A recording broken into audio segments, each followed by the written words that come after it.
It's my pleasure to welcome a very special Darshanit speaker to the Bima this morning.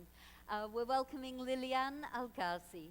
She is Daniel's grandmother, and she brings a unique perspective to today's conversation with a multicultural background. Liliane was born in France. She's lived in Europe and Mexico and the United States.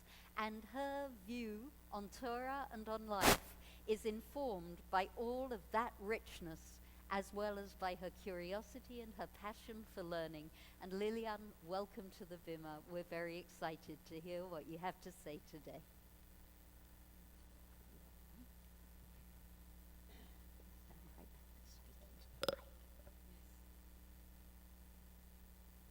I wish I could do as Moses, who said to God, I have never been a man of words. We can't hear you. I'm sorry, you had to take 2 steps forward. Yeah. Right the way forward. Okay. Better? Better? Us. I wish I could do as Moses, who said to God, I have never been a man of words. I am slow of speech and slow of tongue. And God answered, I will be with you as you speak, and I will instruct you as what to say. Since this is not possible, I am solely responsible for what I am going to say. I feel fortunate to talk about this Torah portion called Hamoed Sukkot. It holds important messages. For instance, we read about the Exodus when we are celebrating Sukkot. We read about a time of trial and scarcity at a time of abundance and celebration of the harvest. During our happiest moment, we should always remember the adversity that we may have experienced in the past, what we have learned from it, and to be grateful for the change in our lives.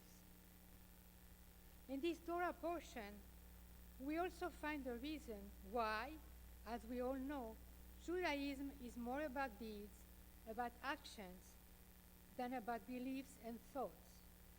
As Jews, we are not required to believe in a dogma, only in a few basic tenets of faith, but we are required to act according to God's will. At the beginning of the reading, we find Moses more self-confident than he has ever been. With God's help, he has accomplished so much. He has just convinced God to forgive Israel for the sin of the golden calf. He has never felt so close to him before. He dares to ask God to lead the people on their journey through the desert, and God agrees. Then Moses feels bold enough to ask, let me behold your face. Let me behold your presence. Let me know who you are. But his request is denied. Moses, as well as us, can only see God, what God leaves behind.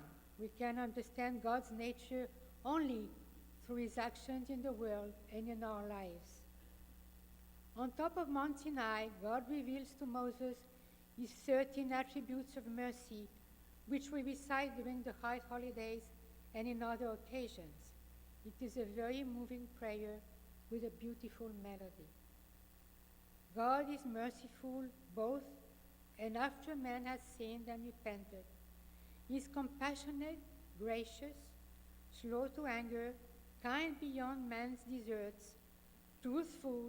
He remembers Mary to the 1,000th generation, forgives iniquity, transgression, and sin, but he does not remit all punishment.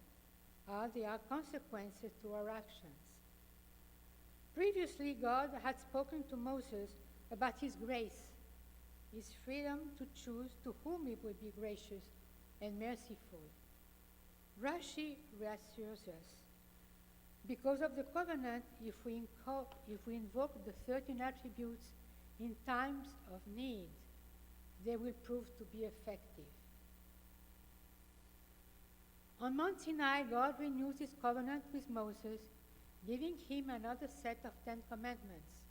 The commandments against idolatry and apostasy are present in both decalogues, but the laws of the first Decalogue are binding for all humanity. the laws of the second Decalogue as binding for the Jewish people. We have thus read in this Torah portion how God acts in the world, giving us a model of mercy for us to follow, how he wants us to act with justice towards other men, other human beings, and how he wants us to act as Jews. The impossibility to grasp the nature, the essence of God, has been a source of discussion and sometimes a source of pain. We read in Psalm 42, "My soul thirsts for God, the living God. When shall I come and see the face of the Lord?" In Isaiah 26, we read, "With all my soul I have desired thee in the night. Yea, with my spirit within me I have sought thee earnestly."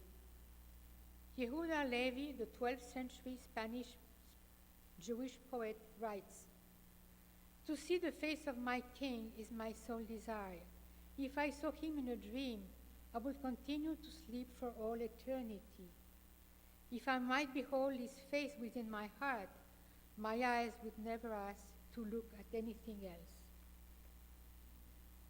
Abraham Joshua Heschel tells us that God is waiting for man to seek him. And he describes the three trails that lead to him: sensing his presence in the world, sensing his presence in the Bible, and sensing his presence in sacred deeds. We find God through religious worship, through learning, and through acting. We do not need to have a leap of faith, but a leap of action. I have been intrigued and inspired by the life of a man who found his own answer to the dilemma of finding God. His name was Franz Rosenzweig. He was a promising scholar and philosopher who lived 100 years ago. He was born into a family of educated, cultured, and almost assimilated German Jews. He almost converted to Christianity under the influence of his peers, but he decided first to spend Yom Kippur in a small Orthodox synagogue in Berlin. It was an experience that changed his life. That was 1913. Then he served in the German army during the First World War, writing his thoughts on postcards that he sent home. These thoughts coalesced into a book, The Star of Redemption. For Rosenzweig, we find God not through philosophical inquiry, but through our personal encounter with him. This encounter reveals God as an all-powerful and loving Father, and this love results in commandments that bind every person who has experienced this encounter, this revelation. After completing the book, Rosenzweig made a dramatic another change of life, a second change of life. He abandoned a promising academic life, turned away from philosophical writing, and founded a center for adult Jewish education to teach, educate, and sometimes successful professionals who were ignorant about Judaism. And this has served as a model for this type of programs, which are so successful today. At this time, it was almost a revolution.